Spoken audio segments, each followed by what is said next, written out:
Assalamualaikum warahmatullahi wabarakatuh.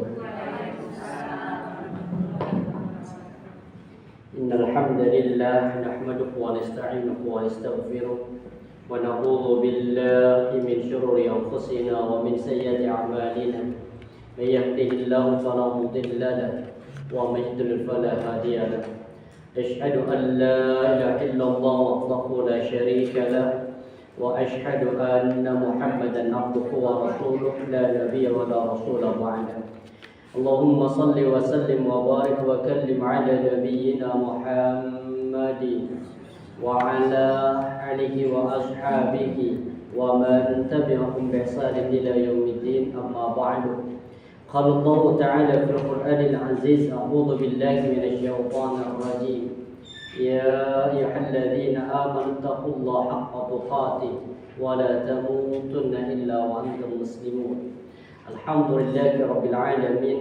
Para ikhwati fillah, majlis ta'lim maratan insyaallah dirahmati Allah. Alhamdulillah pada kesempatan yang penuh barakah ini Allah Subhanahu wa taala memberikan kesempatan kepada kita untuk menambah keimanan dan ketakwaan kita kepada Allah Subhanahu wa taala lewat media Talabul Ilmi yang kita kaji dari kitab Minhajul Abidin karya Syekh Imam Al-Ghazali. Kita sampai kepada 5 prinsip menjaga lisan, kemarin sampai di nomor 3. Kita sedikit ulangi apa 5 prinsip menjaga lisan. 1. Menjaga lisan sama dengan menjaga anggota tubuh. Karena setiap pagi anggota tubuh itu mengingatkan kepada lisannya. Yang kedua, menjaga lisan sama dengan menjaga waktu. Artinya betapa banyak waktu yang kadang terbuang sia-sia, apalagi kemudian dimanfaatkan dengan hobi-hobi yang sah. Kadang hobi itu memakan banyak waktu tapi kurang bermanfaat untuk akhirat. Apa hobi yang kadang banyak makan waktu? Mungkin hobi main, hobi ya HP, terus apa lagi, touring, mugi dan sebagainya. Itu bagian dari apa? Bagian dari hobi yang tidak ada fadilah untuk akhiratnya, kecuali kalau kemudian nanti dalam hobi itu dimanfaatkan untuk kemaslahatan. Barangkali contoh hobi goes, habis itu kemudian ada manfaat untuk kesehatan tubuhnya. Dari sehatnya tubuh diniatkan untuk beribadah kepada Allah, maka dalam olahraga itu akan bernilai ibadah. Tapi kalau apa hobi yang gak ada kaitannya dengan olahraga, kayak mugi atau touring, itu kan nggak ada kaitannya dengan kesehatan tubuh. Makanya kalau Ustaz Abdul Qadir Jawas itu mengecam seperti itu. Bukan nggak boleh, boleh, hanya jangan sampai kemudian nanti waktu itu terbuang sia-sia. Makanya Rasulullah mengatakan dalam hadis dari Imam Ahmad, di antara tanda-tanda datangnya hari kiamat itu apa kata beliau? Waktu berputar begitu cepat. Sampai Nabi mengatakan ya taqarubuz zaman, waktu la taqumus sa'atu, hari kiamat itu tidak akan terjadi hatta yataqarabaz zaman, sampai waktu itu berdekatan. Dan salah satu tanda di antara tanda-tanda kiamat kecil itu salah satunya apa? Perputaran waktu yang semakin cepat. Kemudian apa? Banyaknya pasar yang berdekatan. Itu juga bagian dari tanda datangnya hari kiamat. Makanya di mana ada Indo pasti sampingnya ada Alfa. Sekarang sudah ada saingan Alfa Dura. Madura. Toko-tokonya orang Madura 24 jam. Alfa Dura itu cecer juga. Cecer aja. Itu namanya Alfa Dura. Kalau taklim nanti tergantung dari niatnya. Ya, kalau taklim itu kan tergantung dari apanya, niat dia dalam media membuat taklim, apa manfaatnya, apa fungsinya. Tapi kalau di antara tanda datangnya hari kiamat itu salah satunya tadi masjid berlomba-lomba membangun fisiknya, bermegah-megahan tapi tidak berlomba-lomba untuk memakmurkan. Tidak berlomba-lomba meramaikan, tidak berlomba-lomba untuk mengisi dengan hal-hal yang positif.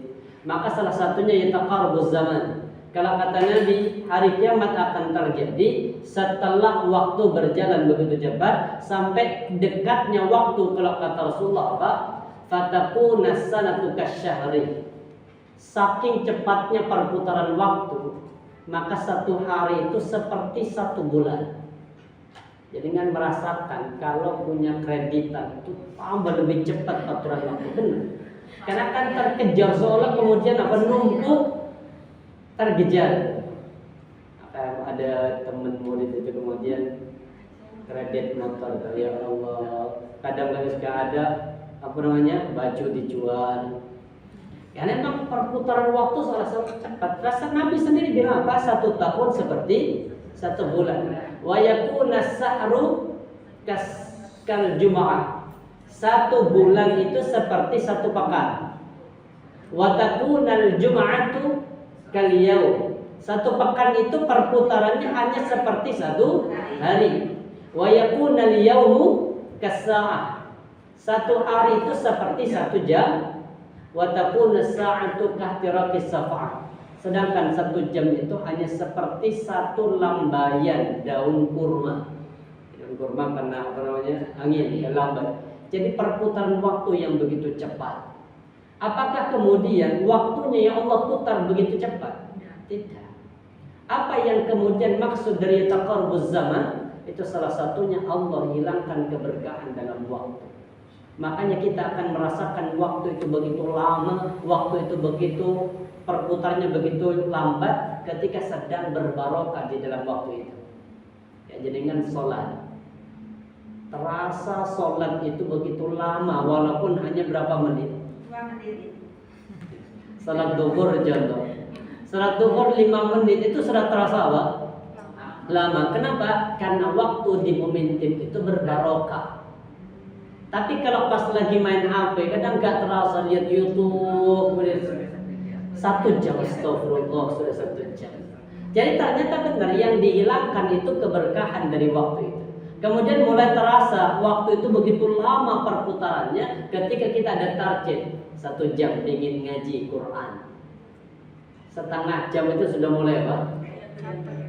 Ngantuk, masih lihat jam lagi. Jadi barokahnya waktu itu yang kemudian hilang. Makanya orang yang ingin bertakwa ketika menjaga lisan insya Allah akan mampu menjaga waktu. Kenapa? Karena banyak kadang obrolan di saat dia mengobrol tapi tidak ada manfaatnya untuk kehidupan akhirat. Kemudian yang ketiga, menjaga lisan sama dengan menjaga amal saleh. Ini yang paling penting. Salah satunya ini, makanya kenapa perempuan itu paling banyak masuk neraka. Kenapa sebabnya? Lisan. Ini ada hadis dari Ahmad.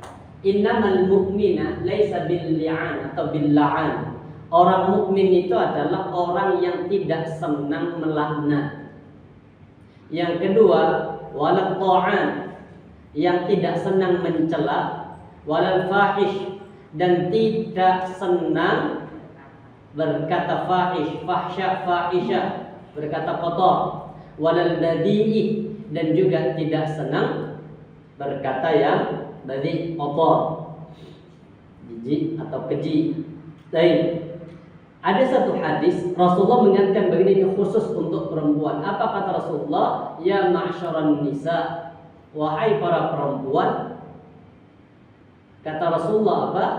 Tasaddaqna wa taqwa tukfirnal istighfar. Ada 2 perintahnya Rasulullah kepada perempuan ini. 1, perbanyak bersedekah. Yang kedua, perbanyak beristighfar. Ya, hadisnya saya tampilkan.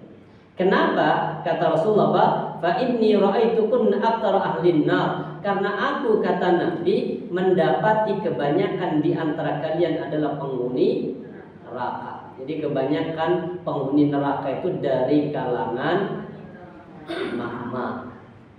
Kenapa kira-kira? Ada 2 asbab. Yang satu kasratul li'an. Perempuan itu banyak melaknat. Makanya belajar untuk tidak melaknat.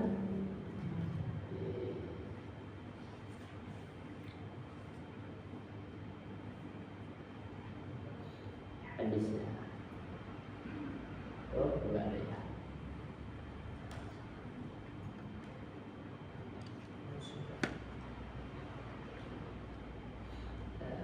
Hadisnya sebentar.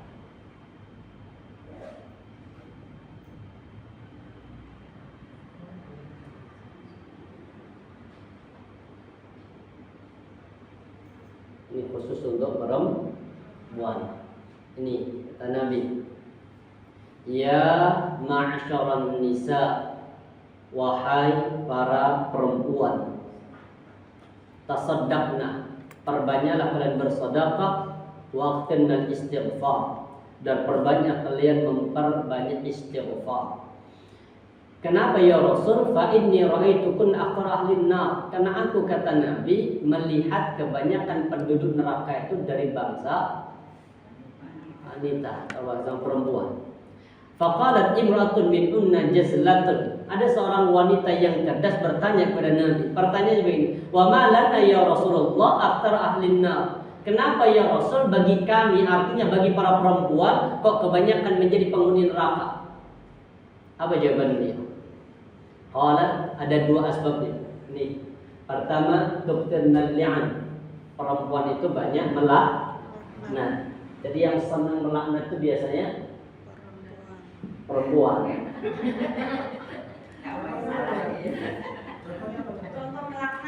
Kadang begini, kadang mohon maaf ya, perempuan itu kadang ketika senang dengan orang, tengkar dengan orang, biasanya doanya pengen negatif. Ya contoh, mohon maaf ya, yang paling banyak mendapatkan doa negatif, contoh mohon maaf, Abu Janda. Sering kan kalimat apa? Oh Allah, semoga segera dapat laknat. Ini bagian dari li'an, laknat. Atau mungkin barangkali ada orang yang berdagang, kemudian tersaingi dengan perdagangannya. Sering kadang kalimat muncul apa? Semoga rugi dagangannya. Jadi orang perempuan itu yang paling banyak di situ kelemahannya. Makanya kemudian perbanyak apa? Sedekah dan perbanyak beristighfar untuk menutupi ini agar tidak menjadi penghuni neraka. Padahal bagi Nabi kan tadi Rasulullah mengatakan apa? Laisal mu'mini bil la'an. Orang mukmin itu tidak boleh melaknat. Hatta orang itu yang apa? Membenci mukmin selama dia masih hidup itu enggak boleh dilaknat. Sampai Rasulullah pernah melaknat tiga orang di perang Uhud. Setelah itu kemudian apa? Tiga-tiganya kemudian Allah terima taubatnya dan Allah masukkan dalam Islam. Ada tiga. Ini hadisnya sahih dari Imam Ahmad. Apa kata Nabi? Allahumma an Haris bin Hisham. Ini dilakukan sama Nabi ketika beliau sholat, ketika rakaat yang kedua i'tidal. Itu awal mula munculnya namanya kunut. Rasulullah menyebutkan tiga nama setelah peristiwa perang namanya perang Uhud. Allahumma an Haris bin Hisham, Allahumma an Suhail bin Amr, laknat ya Allah Haris bin Hisham, laknat ya Allah Suhail bin Amr. Ternyata Allah itu tidak menerima doa Rasulullah, tapi justru diturunkan satu ayat di dalam surah Ali Imran 128. Ya, jadi dengan buka surah Ali Imran 128. Surah Ali Imran 128. Jadi ketika Nabi Muhammad mendoakan keburukan pada orang, padahal mohon maaf, orang ini adalah orang yang paling buruk pertentangannya dengan Nabi, terutama di peristiwa perang Uhud. Apa kalian kata Allah? Laisa laka minal amri syai'un aw yatuba 'alaihim aw yu'adzibahum fa innahum zalimun. Jadi dengan perhatikan makna. Artinya jangan perhatikan.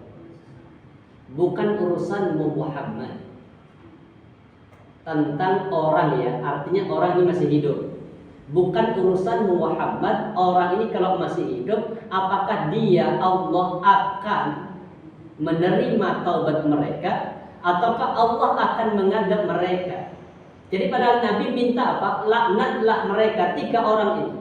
Maka kemudian ayat itu teguran Allah pada Nabi Muhammad, jangan sekali-kali kalau ada orang yang membencimu, ada orang yang memerangi Islam, kemudian engkau doakan mereka dengan keburukan, karena justru bisa jadi mereka itu memerangi karena belum tahu.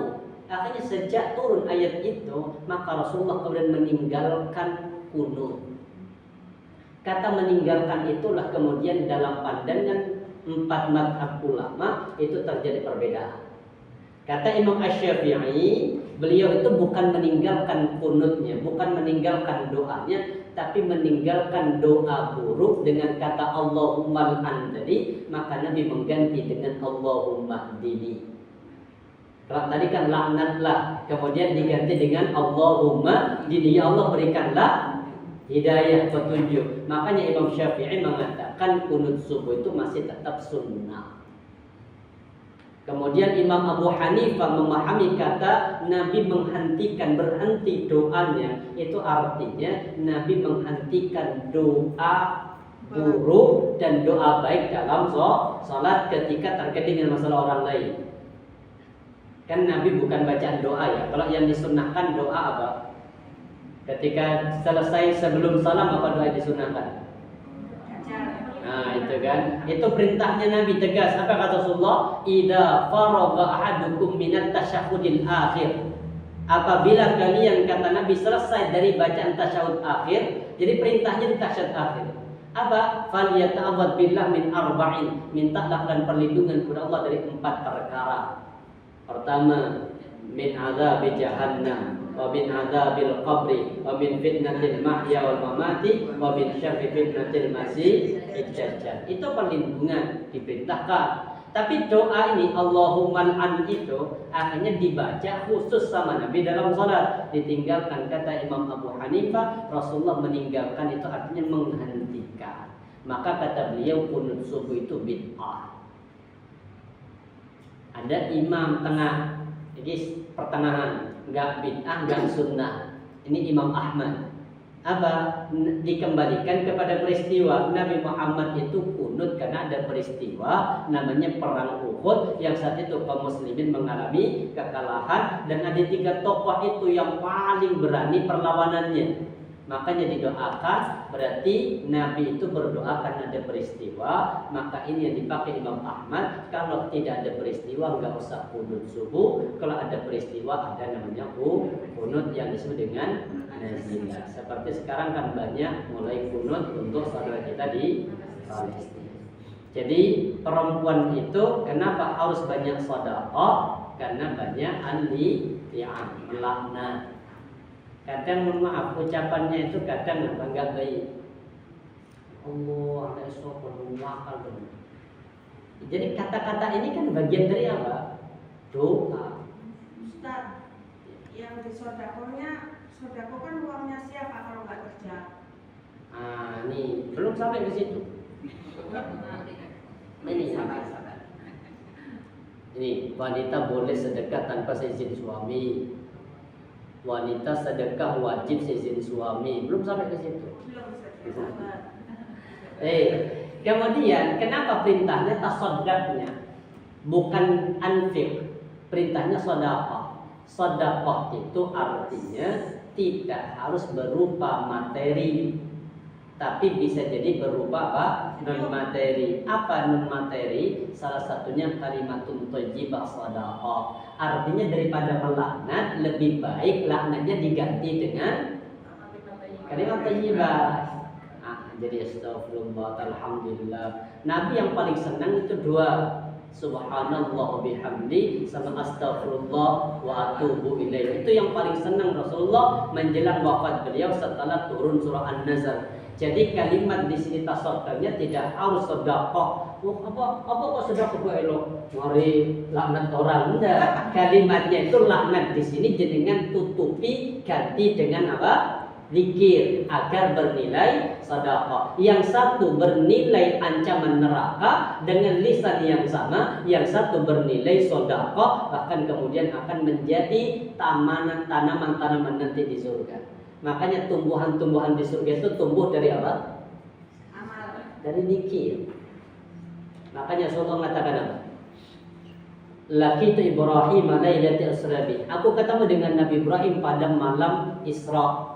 Jadi Nabi Ibrahim ketemu dengan Nabi Muhammad ketemu dengan ruhnya Nabi Ibrahim. Kemudian apa?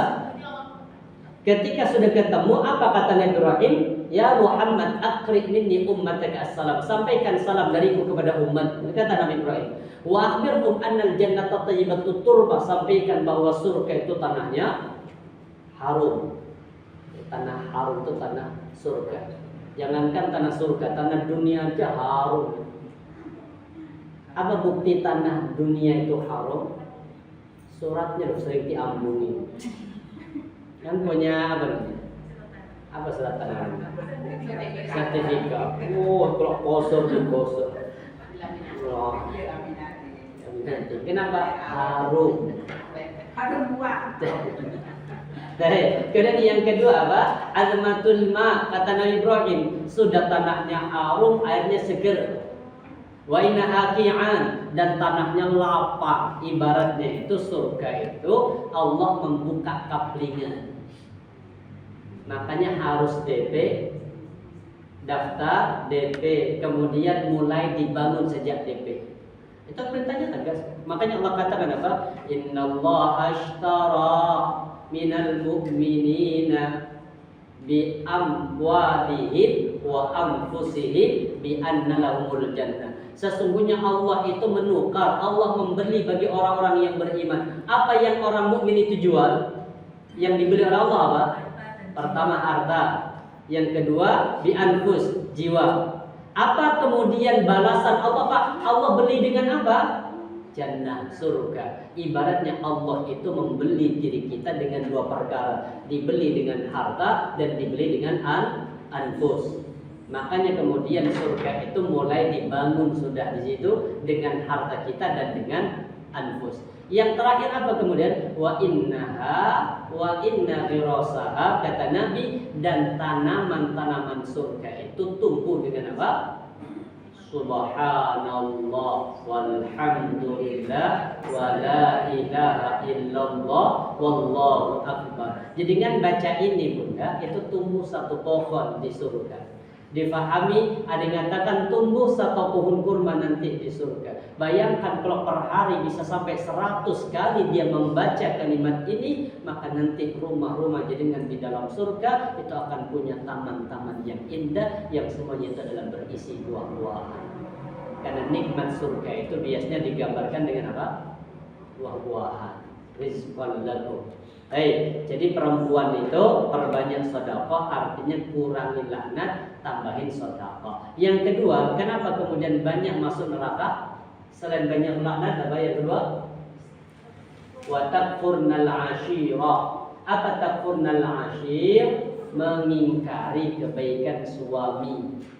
Ini yang paling banyak. Artinya tabiat dasar perempuan itu karakternya mudah berubah. Ketika lagi senang, subhanallah, semua kebaikan itu dibalas dengan kebaikan. Tapi kalau lagi bad mood, barangkali kemudian ada masalah, itu biasanya sudah tidak melayani, tetap melayani, tapi sudah tidak berlandaskan hati. Makanya banyak perempuan itu yang kemudian takfurnal ashir. Saya merasa ini Allah benar. Ini keluarga ya, bukan keluarga pribadi, dari keluarga istri. Suami sudah sampai kerja malam, pulang malam, gak terima istri. Bukan gak terima, gara-gara apa? Gaji sudah 6 juta. Itu ternyata minta 9 juta, diusir sampai hari ini kemudian belum balik. Suaminya diusir? Iya. Ternyata kenapa kok suaminya diusir? Karena itu tadi semua dihitung. Jadi kan suaminya itu kan sama istrinya diminta tinggal sama mertua, karena hanya perempuan tinggal satu, tinggal di situ.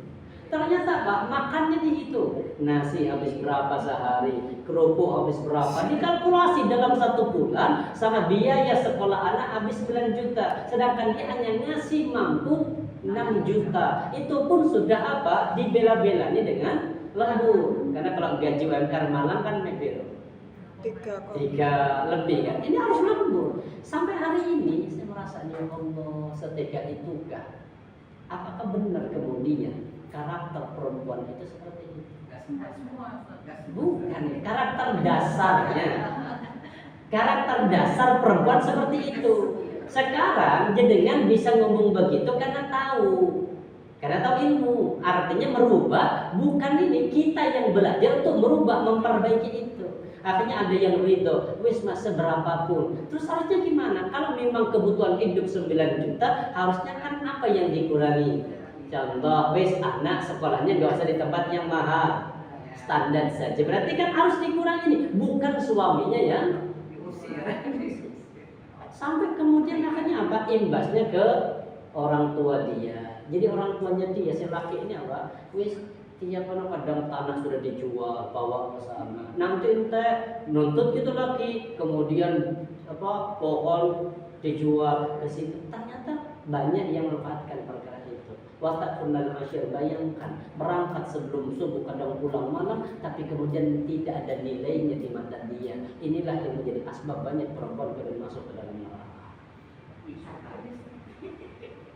Kan kalau kita orang kalau berilmu, wis gak cukup, gak usah di sini. Kan bahasa kita pondok itu mahal, wis gak usah di sini. Cari yang murah, disesuaikan dengan kondisi. Karena Allah jamin apa? Ayat terakhir yang turun itu kan tentang masalah konsep apa? Rezeki. Apa kata Allah? Wa atmamtu 'alaikum ni'mati atmam. Kalau masalah apa namanya agama itu kalimatnya bukan atmam tapi akmal. Al-yauma akmaltu lakum dinakum. Kalau agama akmal namanya kamil, kalau rizki itu namanya tamam. Beda, sama-sama artinya sempurna. Ada namanya insan kamil, ada namanya insan tamam. Kalau kamil itu sempurna sudah dari sonutnya, sedangkan tamam itu sempurna setelah ada ikhtiyar. Makanya rezeki itu akan sempurna diberikan oleh Allah setelah kita menjalani kehidupan. Hidup di sini kemudian kita berikhtiar. Katanya nggak usah kerja, usah pasti makan. Ya jenengan nggak usah kerja, pasti makan, tetap makan. Tapi kemudian apa? Rezeki tetap Allah turunkan, tapi lewat perantara orang lain. Nah, hanya ada yang ngasih makan. Makanya di zaman Khalifah Umar itu ada anak-anak muda yang tinggal di masjid diusir, ditendang sama Umar. Kenapa? Arek nongko gak kerja. Apa jawabannya? Loh, saya kan ibadah. Ya ibadah. Habis ibadah apa? Fantashiru. Jadi perempuan itu banyak masuk neraka gara-gara dua asbab ini. Makanya jenengan kita semuanya belajar agar tidak termasuk dari bagian dua asbab ini. Karena karakter dasar perempuan itu tadi apa? Laknat. Yang kedua, tidak puas, kadang sering mengingkari kebaikan-kebaikan semua. Padahal suami itu sudah di luar itu jenengan bayangkan dimarahin sama bosnya dia. Hidupnya laki-laki itu benar, tapi bebannya berat. Bapak senyum-senyum. Jangan dipikir kemudian apa, wah no, bosnya. Jangan bayangkan, nggak mungkin ada suami kemudian kok bisa pulang ya, santai, jarang. Pasti apa? Di surga ya. Tapi ada yang juga santai, pasrah, rezeki sudah ada yang ngatur. Ada yang begitu. Cuma ya tetap rezeki ada yang ngatur kan nggak mungkin turun kecuali bicara. Makanya ada Imam Syafi'i sama Imam Malik perdebatan tentang masalah konsep rezeki. Kata Imam Syafi'i, rezeki itu harus dicari, Imam gak iso menang. Kemudian kata Imam Malik, ya rezeki kalau sudah memang haknya walaupun diam ya tetap sampai. Akhirnya Imam Syafi'i keluar dari rumah untuk apa? Membuktikan kebenaran konsepnya. Lagi berjalan ada orang yang sedang panen anggur.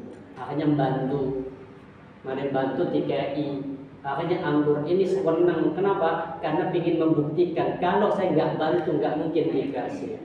Akhirnya dibawalah ke Imam Malik sebagai tanda saya dapat ini karena saya membantu. Kata Imam Ahmad tadi pagi loh, habis sholat subuh saya kok kebayang kok pengen anggur. Ternyata nggak usah kerja, ada yang nganterin. Kata Imam Syafi'i, iya kenapa ditenurin? Padahal tadi tujuannya untuk apa? Membuktikan teorinya. Lah Imam Malik iso makan anggur tanpa kerja. Nanti gimana Ustaz? Jadi yang benar? Berarti akhirnya dua-duanya apa?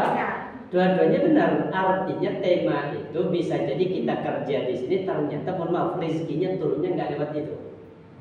Ada orang mohon maaf contoh buka usaha gagal benar.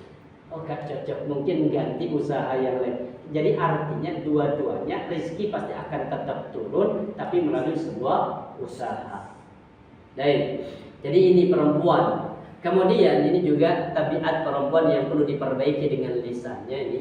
Wa ma ra'aitu minna tusati aqlin wa dinin aghlaba dini lubbin minkunna. Kata Nabi, aku tidak melihat orang yang pendek akalnya sama kurang agamanya bisa mengalahkan orang yang ilmunya banyak kecuali kalian.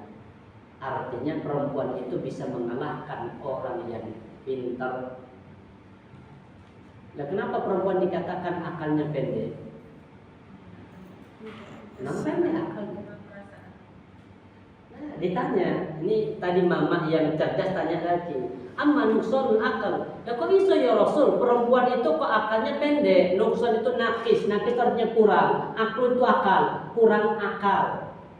Kenapa ya Rasul? Kata Rasulullah, fasyadatu imrata ini ta'andulu syahadata rajulin. Karena perempuan itu untuk jadi saksi butuh dua, sedangkan laki-laki satu. Berarti persaksian dua orang wanita setara dengan persaksian seorang laki-laki. Maka dari sini dalam ditunjukkan bahwa otaknya perempuan itu lebih pendek sumbunya dibanding laki-laki.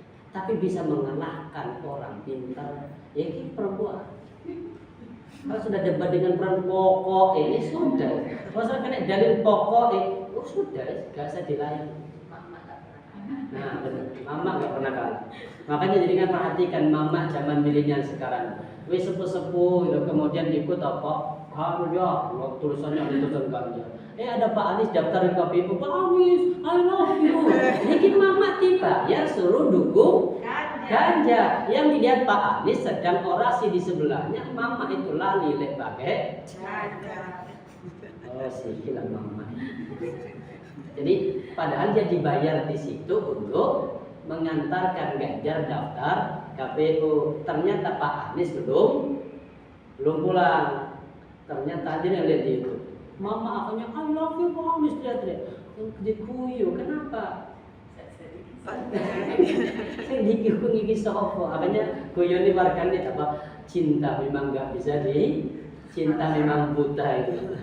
Dia cinta duitnya, tapi nggak cinta pada orang. Baik, makanya kenapa dikatakan bahwa lisan itu mampu menjaga amal. Kenapa? Karena orang yang tidak mampu menjaga lisannya maka akan berkurang nilai pahala amalnya. Banyak ini, salah satunya nih. Atadarunal muflis, kata Rasulullah. Tahukah kalian siapa orang yang bangkrut? Kalau kata Nabi, orang bangkrut itu siapa? Ini kata Rasulullah. Ya'ti al-muflisu min ummati, kata Rasulullah. Ya'ti yaumal qiyamah bi salati. Dia datang pada hari kiamat bawa pahala salatnya. Salatnya sempurna.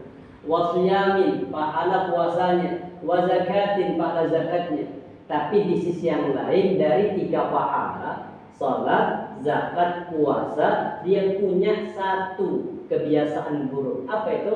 Qad syatama hada. Pertama, dia senang apa? Syatama. Ketika di dunia dia senang syatama, mencaci. Yang kedua, wa qadhafa, menuduh. Makanya kita jangan senang menuduh orang tanpa bukti. Kadang kan kita ikut-ikutan sekarang di tahun politik semua orang tidak usah kalau tanpa bukti. Yang ketiga, wa akala mala hadza, mengambil hak orang lain. Yang keempat, wasafaka damma hadza, dan kemudian safaqah damma, menumpahkan darah, membunuh. Yang terakhir, wa daraba hadza, memukul. Kata memukul itu bukan memukul secara atas bentuk fisik saja, tapi bisa memukul itu dengan cara menjatuhkan harkat martabat orang lain. Jadi 5 ini yang menjadikan asbab orang akan bangkrut.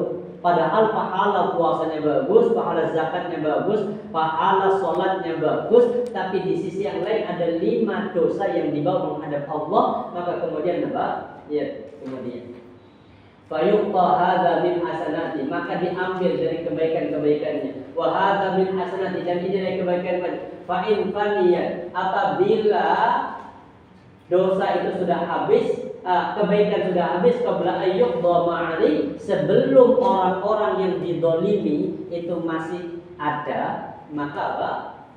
Ukhidha min khatayahum, diambil dosa-dosa orang yang didolimi, faturihat ali, kemudian ditimpakan kepadanya, tsumma turiha finnar, setelah itu kemudian dilemparkan masuk ke dalam neraka. Jadi orang yang bangkrut versi Nabi bukan mereka orang kafir. Kalau orang kafir memang dari awal sudah bangkrut. Kalau ini orangnya amalnya soleh, amalnya banyak, pahalanya banyak, tapi di sisi yang lain bersamaan dengan pahala itu punya kebiasaan-kebiasaan buruk yang paling banyak bersumber dari lisan. Lisan di sini apa? Mencaci, menuduh, kemudian apa? Makan, sama apa? Memukul, artinya menjatuhkan orang lain. Semuanya bersumber dari lisan. Makanya orang yang mampu menjaga lisan, insya Allah mampu menjaga pahala. Dan juga sama banyak hadis. Ini salah satunya belajar dari orang yang kalimat-kalimatnya itu mendapatkan ridha dari Allah. Dan yang keempat, menjaga lisan sama dengan menjaga dari siksa neraka. Tidak kalau pentingnya paling banyak. Karena ketika Nabi ditanya apa yang paling banyak masuk ke dalam neraka, dia kata Rasulullah, An Abi Hurairah, hadis dari Tirmidzi, An Abi Hurairah radhiyallahu anhu, su'ila Rasulullah sallallahu alaihi wasallam, Rasulullah sallallahu alaihi wasallam ditanya oleh sahabat. Apa pertanyaannya? An aqtari ma yudkhilun nas al jannah, apa yang paling banyak memasukkan manusia ke dalam surga? 2 kata Nabi. Pertama, taqwallah, takwa kepada Allah. Yang kedua, wa husnul khuluq, akhlak yang baik. Makanya jadilah orang-orang yang punya akhlak yang baik. Tahu akhlak? Apa akhlak itu? Perilaku. Apa lagi? Akhlak itu kalau kata Imam Syafi'i, perbuatan yang spontanitas keluar tanpa persiapan, itu namanya akhlak. Contoh kayak gini, jenengan mungkin barangkali apa, di jalan nemu uang, kan spontanitas itu, diambil apa enggak? Kadang diambil. Ketika diambil ini manfaatkan untuk apa? Di situ kan spontanitas. Kecuali kalau jenengan contoh dijadikan sebagai pembantu, kemudian sudah diwasiatkan nanti ketika di rumah majikan ada apapun barang yang bergeletak jangan diambil. Kalau ini sudah dibajaki, ini bukan akhlak. Kenapa? Karena dari awal sudah disiapkan. Tapi kalau orang berakhlak itu ketika sampai di sana, subhanallah, banyak harta, dia tertarik apa tidak? Ada unsur mau mencuri apa tidak? Kalau kemudian dia tidak mencuri, berarti akhlaknya dari orang itu bagus. Karena orang lainnya merubah itu ketika ada kesempatan. Dalam contoh lagi, akhlak yang baik itu seperti barangkali kita terpleset. Kalimat apa yang keluar pertama? Tergantung orangnya. Ada yang astagfirullah, ada yang ingat, ada yang kemudian teriak. Bahkan yang lebih kotor lagi, kadang mohon maaf, kemaluan orang kadang dibawa di situ. Itulah tabiat dasar kalau dia punya akhlak yang buruk. Makanya ketika Nabi ditanya apa yang memasukkan ke dalam surga, ini akhlak yang baik. Ketika ditanya apa yang memasukkan manusia ke dalam neraka, 2 kata Nabi. Apa itu? Al-famu, lisan, wal faraj. Ini hadis yang paling bawah, jadi kalian perhatikan. Kata Rasulullah, man yatmanna li ma baina lihyaihi wa ma baina rijlaihi adman lahu al-jannah.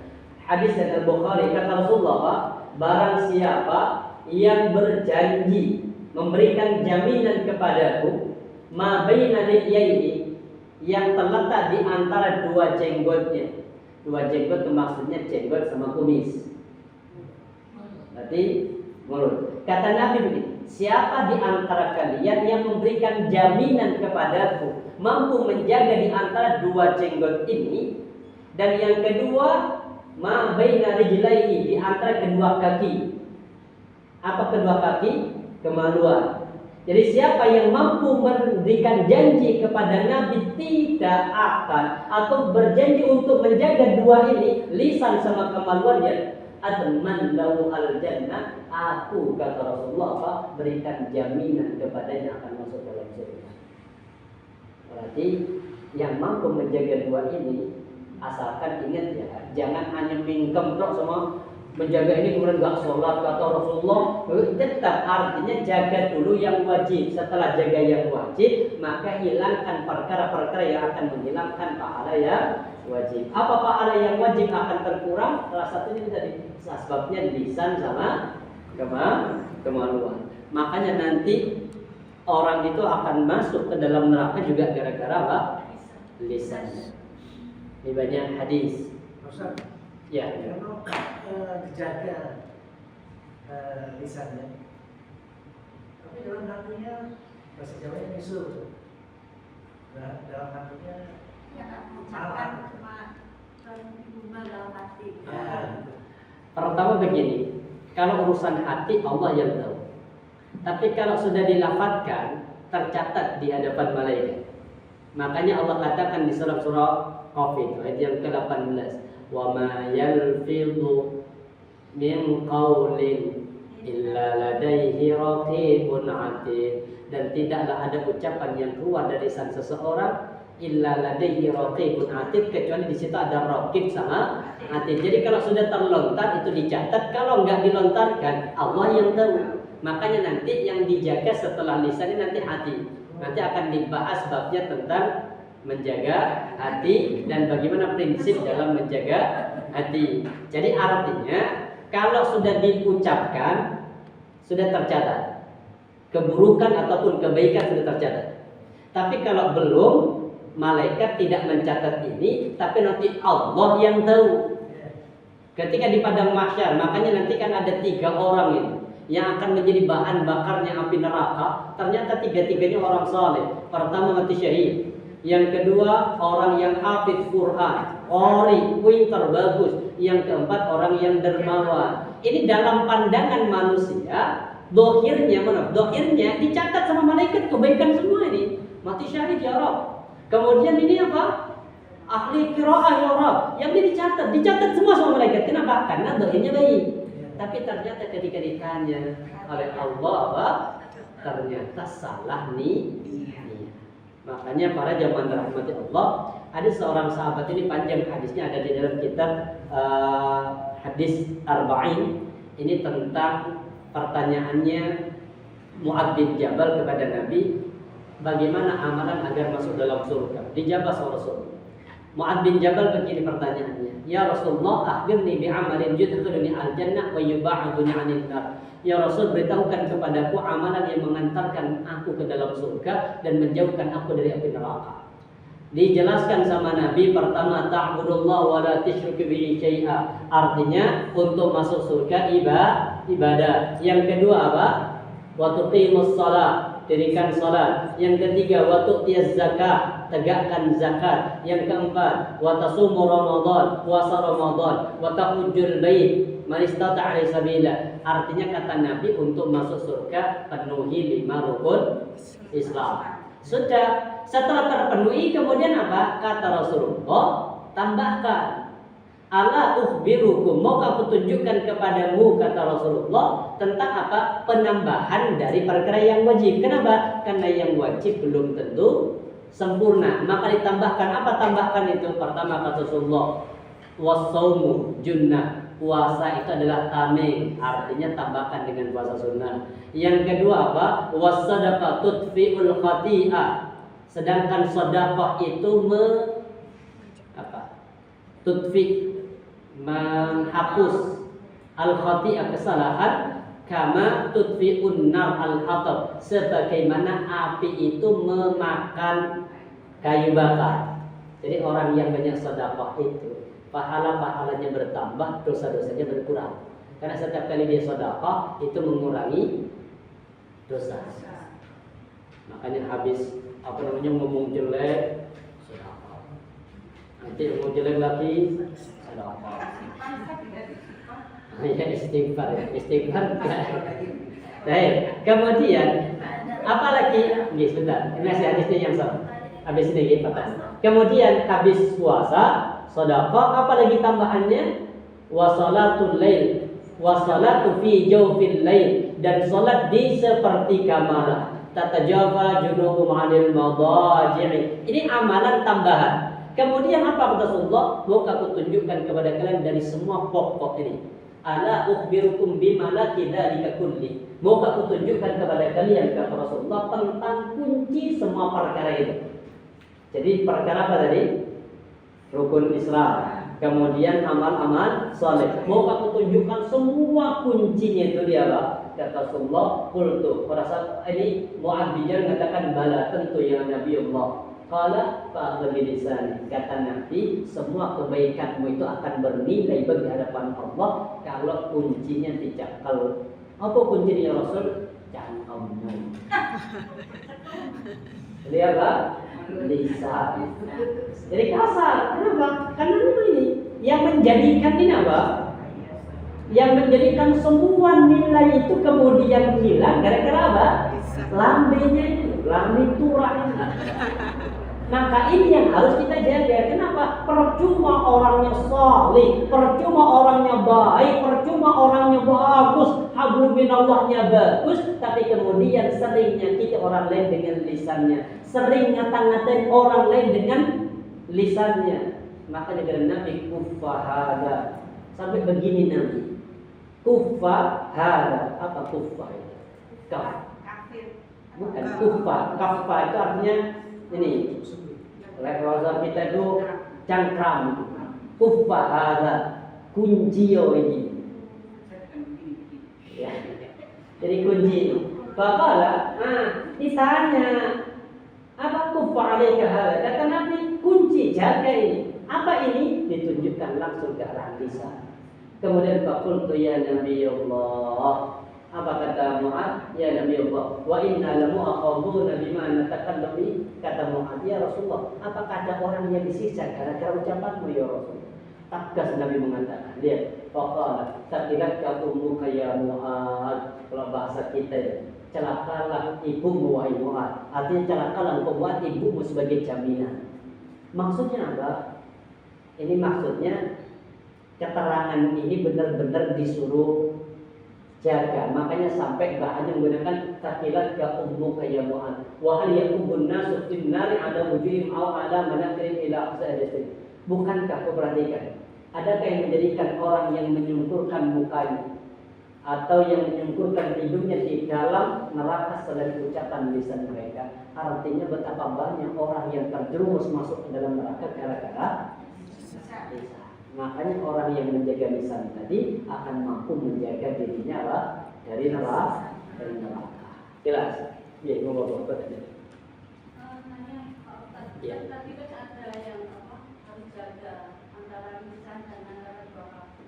Ya. Tapi pernah dengar cerita tentang seorang pelacur apa itu yang katanya setelah suruh dia masuk surga gimana? Iya. Kayak pemerintah dari itu gitu.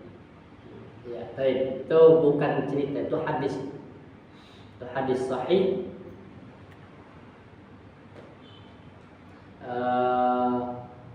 Ini hadisnya sahih riwayat Al-Bukhari. Itu kisah terjadi di zaman Bani Israel. Kisah itu terjadi di zaman Bani Israel. Ini hadisnya. Ada dua hadisnya itu. Yang satu itu laki-laki di hadis itu, yang satu perempuan. Apa kata Rasulullah? Inna imra'atun baghiyah. Ada seorang wanita pezina kata Rasulullah. Ra'at kalban fi yawmin ha. Kemudian dia melihat seekor anjing di tengah terik mentari. Yatufu bi bikrin. Dia sambil menjulurkan lidahnya. Kemudian ditanya, ini hadisnya Bu.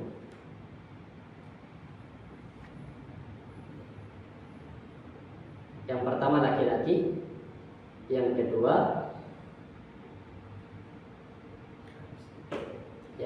ini hadisnya. Nih, ada dua hadisnya ya. Ini yang pelacur, yang satunya apa?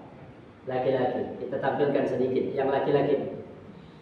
Bainama rajulun yamshi bi tariqin, suatu ketika ada seorang laki-laki berjalan di tengah terik mentari, ishtadda 'alal 'atash, yang kemudian matahari itu menjadikan dirinya benar-benar haus. Fawajada bi'ra, laki-laki tadi mendapati sumur. Fanazala fiha, dia turun. Fasyariba, kemudian minum. Tsumma kharaja, kemudian keluar. Fa idza kalbun yanhadhu yaqulu tara, ketika baru keluar dari mulut sumur itu ternyata ada anjing yang sedang menjilat-jilat tanah yang basah. Kan jadi otomatis kan di samping sumur itu tanahnya basah. Dia mencari air. Apa kemudian? Faqala rajul laqad balagha hadzal qalbu min al-'atas. Ini puncak nih. Anjing ini merasakan puncak kehausan seperti kayak tadi aku sebelum minum. Dia kan kemudian melakukan itu. Setelah itu kemudian fasyakarallah, dia bersyukur kepada Allah, faghfara lahu.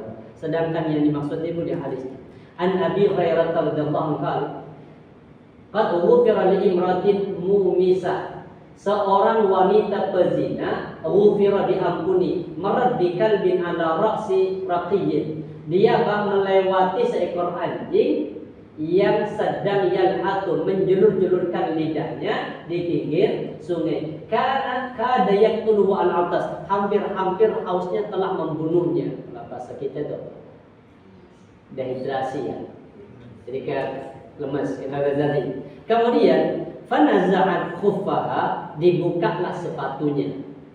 Kemudian nazaa itu fa'ataqat bi imariha, diikat sepatu itu dengan imarnya, kerudungnya. Di sepatunya dilepas, orang kemudian ditalenin pakai kerudung. Habis itu diciduk airnya pakai sepatu. Ini cerdas perempuan. Ganti mudun gak berani, gak bisa. Akhirnya pakai apa? Gayung sepatu. Mungkin high heel sepatunya waktu itu. Kan mau totolan. Ini kan mau jualan kan bu? Nah, habis akhir, diangkat. Habis itu dikasih minum. Setelah dikasih minum, kemudian apa? Faghufira laha bidzalika, Allah mengampuni dosa itu dengannya. Pertama begini, yang perlu dipahami, jangan jadikan hadis ini sebagai tolak ukur. Maksudnya apa? Kapoko zina, boleh boleh anjing bisa minum. Nggak bisa, karena Nabi ketika ditanya tentang masalah hadis yang tadi, Mu'ad bin Jabal, kata Rasulullah, laqad sa'altani an adib Mu'ad, pertanyaanmu itu berat. Kemudian apa kata Rasulullah? Wa innahu layasirun ala bayyasarallah, dan sesungguhnya itu mudah bagi orang yang Allah kasih kemudahan. Ada seorang sahabat namanya seorang sahabat yang belum pernah sujud, tapi masuk surga. Belum pernah salat masuk surga. Gara-gara masuk Islam kemudian perang mati, belum sempat salat. Kemudian hadis ini juga dijadikan pelajaran bahwa setelah peristiwa ini orangnya enggak umat lagi, makanya kemudian beristighfar, bersyukur kepada Allah, maka Allah kemudian terima taubatnya. Kemudian rahmat Allah itu turun itu bisa jadi dengan perkara-perkara yang kecil. Makanya dari pelajaran sini jangan ngambil satu pelajaran kecil saja, jangan ngambil satu amalan kecil. Makanya ada kisah juga, ada seorang imam namanya Imam Abu Daud. Nah, dengarkan kisah Imam Abu Daud. Imam Abu Daud itu kan memberikan apa? Beliau itu punya kebiasaan. Apa kebiasaan beliau? Kebiasaan beliau itu menjawab orang bersin. Jadi setiap ada orang bersin dijawab.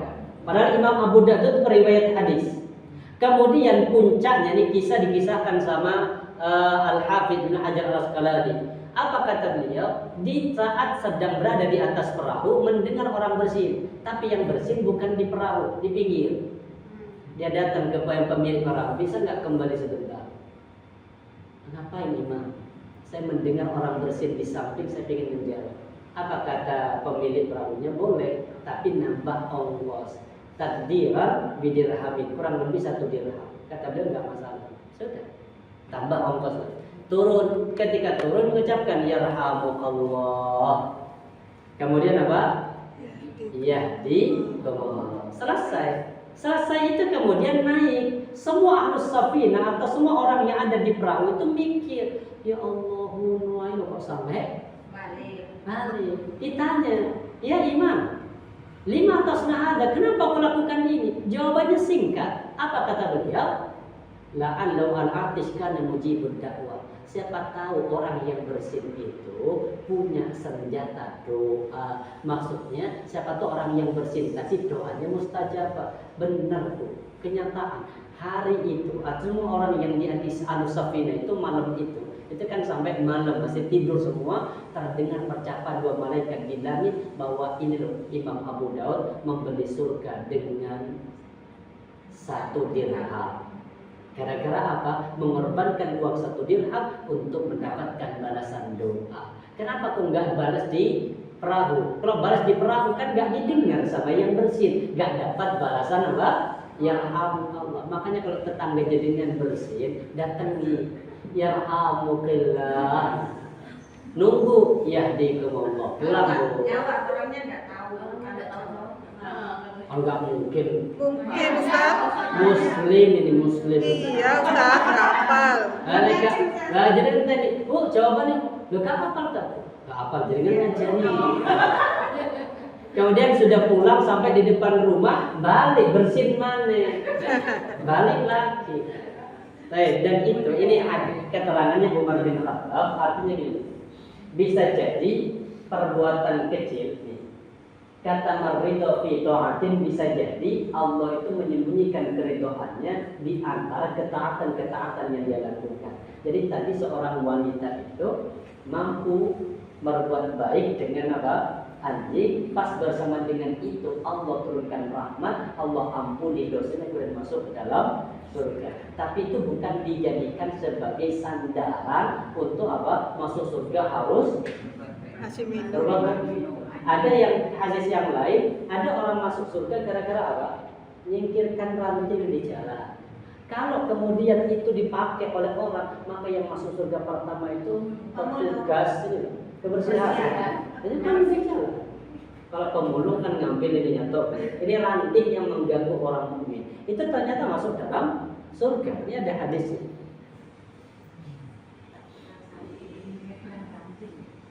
Jadi jangan kemudian apa? Nanti nyari ranting berjalan. Dekat sholat bu. Apa? Mempraktekkan hadis masuk surga gara-gara apa? Ini hadisnya nih. Menyingkirkan ranting di jalan. Bainama rajulun yamshi, ketika ada seorang laki-laki berjalan bitorikin di salah satu jalan, wajada musna, mendapati apa? Dahan syaukin ala tariq, dahan yang berduri di jalan. Fa'akharrahu, kemudian dia menyingkirkannya. Fasyakarallah faghfara lahu. Masuk surga gara-gara apa? Menyingkirkan. Subhanallah. Artinya kita itu tetap melakukan amalan yang saleh, jaga lisannya, kemudian berbuat baiklah yang sederhana, istiqomah. Barangkali dari istiqomah perbuatan yang sederhana mendatangkan rahmat Allah. Jelas? Baik. Kemudian yang ke berapa? Yang kelima. Yang kelima habis. Di sini yang kelima. Ini tadi. Yang kelima itu meyakini Pak. Ini kan kelima nih. Menjaga lisan sama dengan menjaga siksa neraka. Yang keempat tadi, menjaga lisan sama dengan menjaga kesalahan. Artinya ini yang keempat atau yang kelima sama. Jadi artinya gini, kata Nabi apa? Orang yang banyak berbicara, maka pasti dari pembicaranya kadang banyak yang apa? Kadang gelincir. Makanya Umar mengatakan apa? Man kathura kalamu, siapa yang banyak ucapannya, kathura saqatu. Saqatu itu artinya jatuh. Maka pasti orang yang banyak omongnya pasti akan banyak jatuhnya. Wa man kathura saqatahu, siapa yang banyak jatuhnya, kathura dzunuba, maka pasti akan banyak dosanya. Wa man kathura dzunuba, dan barang siapa yang banyak dosanya, fannaru aula bi, maka neraka lebih layak untuk ditempati. Jadi asbab dari lisan itu bisa tergelincir dengan perkara yang enggak benar. Makanya di sini ada hadis, ada seorang yang berbicara dengan satu kalimat min ridwanillah. Kalimat ini ternyata mendatangkan ridha Allah. La yuqala abada. Maka kemudian habis ngomong dia enggak peduli. Kan ada orang astagfirullah. Kan kita peduli enggak dengan istighfar? Enggak kan? Dihitung enggak pahalanya. Aku 100% untuk waktu enggak. Kita cukup astagfirullah. Ada kepada Allah. Ini perbuatan yang apa? Mendatangkan ridwan. Ridho dari Allah. Ya, yarfa'allahu biha darajat, Allah mengangkat ke derajat yang tinggi di dalam surga dengan ucapan-ucapan yang mendatangkan ridho Allah, tapi kita enggak peduli dengan ucapan itu. Jadi kan ada orang bingung nyari rumah orang, Mas, cari rumah siapa? Rumahnya aku enak. Lu aku di mana? Enggak dapat pahala boleh ini. Enggak dapat. Jadi ada orang. Kemudian apa? Nyari rumah siapa? ART. Oh ya Allah, berarti yang belum pojok dan belum kanan nomor 3 rumahnya di situ. Mbak ketuk insya Allah ada. Harusnya kan peduli apa enggak kita dengan ucapan ini? Ngitung pahala apa enggak? Enggak kan? Kenapa? Wong amalan ini kecil. Tapi ternyata perbuatan itu kalau ridwan itu akan mengangkat derajat. Sebaliknya, apabila ada seorang hamba berbicara dari ucapan yang mendatangkan murka Allah. Murka Allah, layu qala abala, habis ngomong kalian enggak peduli dengan ucapan itu, yahwi biha fi jahannam, dengan ucapan itu dia akan dihantarkan masuk ke dalam neraka. Makanya hati-hati, kadang kita berguyon, habis itu nyakitin orang. Tapi kita yang guyon merasa biasa gitu. Tapi orang yang mendengar itu merasa sakit. Maka kemudian orang yang guyon tadi mengatakan layu qala abala, ya enggak peduli wong mekku guyon. Ingat, hati-hati, guyonan ini kalau mendatangkan murka dari Allah, maka akan dihantarkan masuk ke dalam neraka.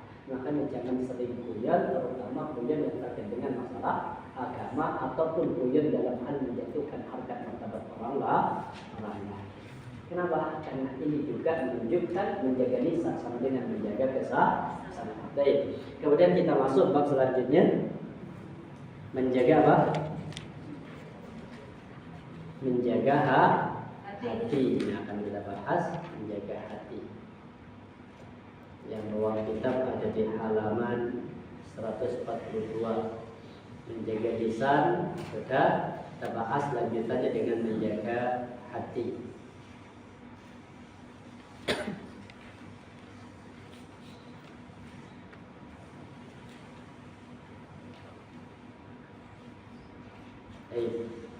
Hati, menjaga hati. Hati itu apa? Hati adalah poros. Jadi kalau bahasa kita itu, kalau mesin hati itu apa ya? Kalau mesin itu apa yang paling ini urgen? Kalau manusia itu mungkin hati itu jantungnya. Kalau jantungnya tidak bergerak, maka mati. Ibaratnya sama. Hati itu diibaratkan seperti poros atau diibaratkan seperti jantung terhadap apa? Terhadap hasil perbuatan kita. Ada satu hadis, ini hadisnya agak panjang, kaitannya tentang masalah halal sama haram dan syubhat. Kemudian hadis ini tutup dengan yang masalah hati. Ala ketahuilah kata Rasulullah, wa inna fil jasadi mudghatan. Sesungguhnya bahwa di dalam mudghah, di dalam jasad itu ada mudghah. Apa mudghah itu? Segumpal darah, segumpal daging. Pertama apa? Nah, pertama nutfah. Habis nutfah alaqah. Alaqah segumpal darah. Setelah itu baru kemudian segumpal daging. Mudghah itu daging. Idza salahat, jika daging itu baik, salahal jasad kullu, maka semua jasad ikut baik. Jadi semua jasad ikut baik. Sama dengan ini nanti. Kalau ibadah itu tolak ukurnya apa? Sholat. Kalau sholatnya bagus, maka semua ibadah yang lain katut melok bagus. Kalau sholatnya ketika diisap itu sudah rusak, tidak baik, maka perbuatan yang lain pun juga sama, include juga tidak baik. Makanya yang pertama kali diisap masalah sholat. Sholatnya bagus, maka nanti puasanya nilainya pasti bagus. Ketika sholatnya bagus, zakatnya pasti juga bagus. Ketika sholatnya bagus, maka otomatis apa? Haji, umroh, ibadah yang juga akan ikut bagus. Sama dengan masalah ini, jasad itu tergantung dari pompanya. Pompanya jasad itu apa tadi? Jantung. Jantung kalau bahasa kita tuh hatinya. Kullu wa idza fasadat, kalau rusak jantungnya atau rusak segumpal dagingnya ini, fasadal jasadu kullu, maka akan rusak semua anggota tubuh. Ala katauila wa hiya al-qalbu, katauila itu adalah hati. Makanya Rasulullah itu paling banyak membaca doa ini. Di rumahnya siapa? Di rumahnya istrinya yang bernama Ummu Salamah. Jadi Nabi Muhammad itu punya istri namanya Ummu Salamah. Kemudian Nabi itu ketika berada di rumah Ummu Salamah itu sering baca doa ini. Diulang-ulang sama Rasulullah, sering dengar doa ini. Sampai penasaran, ya Rasulullah, ini Ummu Salamah bertanya, ya Rasulullah, kenapa doa ya muqallibal qulub ini doa yang sering engkau baca ya Rasul? Kok yang sering saya dengar di rumah ketika berada di rumahku, doa yang sering saya dengar ini ya muqallibal qulub tsabbit qalbi ala dinik. Apa kemudian ini kata Rasulullah, ya Ummi Salamah wa Ummu Salamah, innahu laisa adamiyun illa wa qalbuhu baina usba'in. Kata Nabi, wa Ummu Salamah, sesungguhnya hati manusia itu berada di mana? Jari-jarinya Allah, min asabi'illah, di antara jari-jarinya Allah. Faman syaa aqama, kalau di Allah menghendaki maka hati itu akan istiqamah. Bukan istiqamah, bukan. Ini istiqamahnya hati. Wa man syaa, dan kalau dia Allah menghendaki azara, maka apa? Hati juga bisa menyesat. Kenapa? Kok ibaratnya berada di antara jari, ibaratnya hati itu perputarannya itu mudah kayak bolak-balik tangan. Jadi kan lihat dari kemarin semuanya nolak apa Gibran, kamu nyalon, tiba-tiba nyalon. Ya itu hati, nggak usah emosi. Ini emosi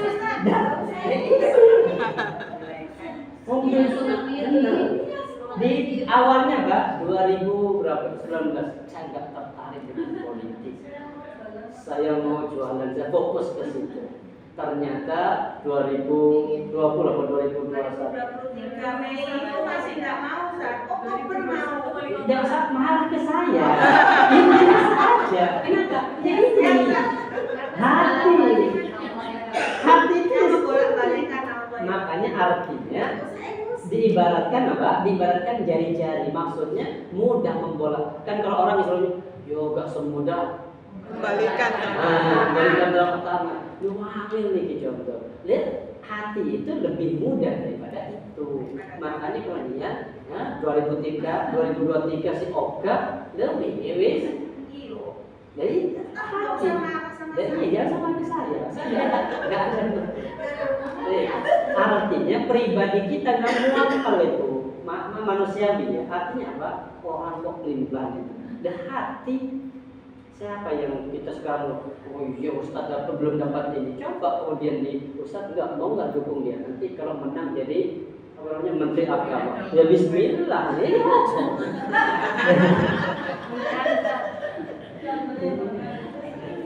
Jadi artinya kenapa Nabi sering membaca doa ini, karena setiap pagi hati-hati manusia itu berada di antara jari-jarinya Allah. Sampai apa kemudian kata Rasulullah dalam satu hadis, Nabi mengatakan begini,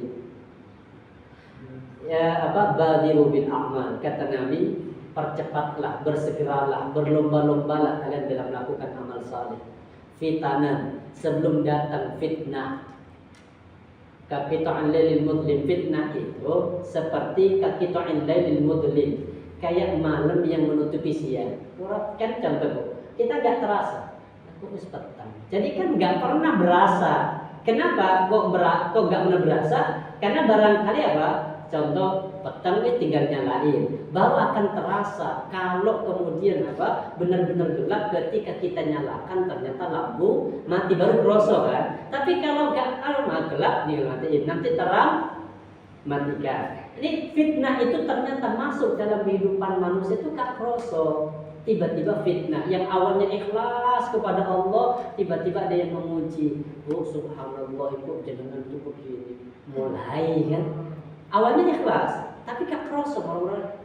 Alhamdulillah bu, sejak saya pegang ibu, alhamdulillah sekarang sudah mulai maju. Berarti sudah mulai apa? Ria. Iya, gak terasa. Ini namanya fitnah. Kemudian bahayanya sampai Rasul mengatakan apa? Yusbihur rajulu mu'mina. Bayangkan kata Nabi, di pagi hari orang itu beriman kepada Allah, wa yumshi kafira, tapi di sore hari berubah menjadi kafir. Benar itu. Wong selevel profesor, dokter, Mahfud kan terus.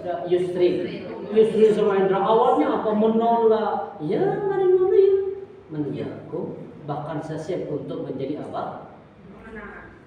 Tim menang, kemudian nanti saya siap untuk menjadi pengacara kalau nanti digugat di mahkamah. Jadi artinya mudah. Apa yang enggak mudah? Makanya ada kalimat apa? Bil fulushi kullu syai'in mulus.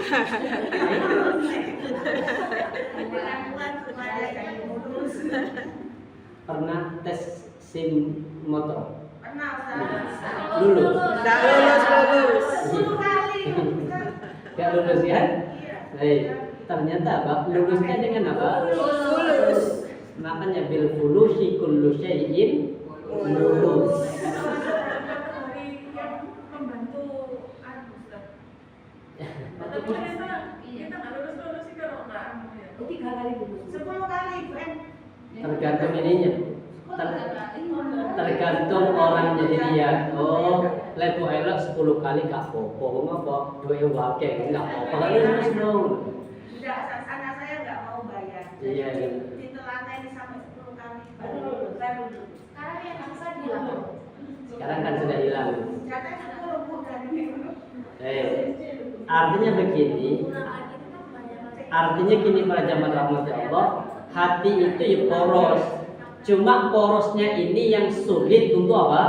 Istiqomah. Kenapa? Karena berada di antara jari jemarinya Allah. Nggak bisa kayak kita semua hari ini yang sudah istiqomah kemudian apa? Yakin aku husnul khotimah. Kenapa? 5 waktu wis tak jaga, puasa Senin Kamis wis jalan, taklim bentino, wadi wajud jalan. Oh insya Allah aku husnul khotimah. Nggak bisa.